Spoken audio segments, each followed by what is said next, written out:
One mistake led to the Google Cloud bill of $55,444.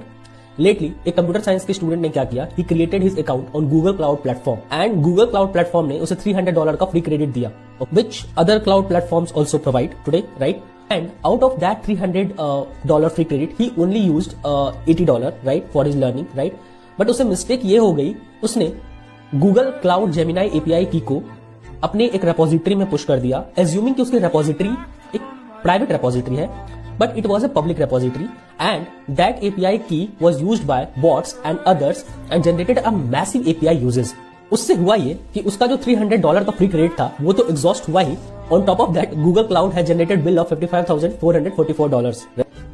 On the same post उसने 25 of सितंबर को एक update डाला है कि Google cloud billing specialist team ने उनका पूरा का पूरा फी वेव ऑफ कर दिया है जो भी बिल उन्होंने जनरेट किया था, राइट?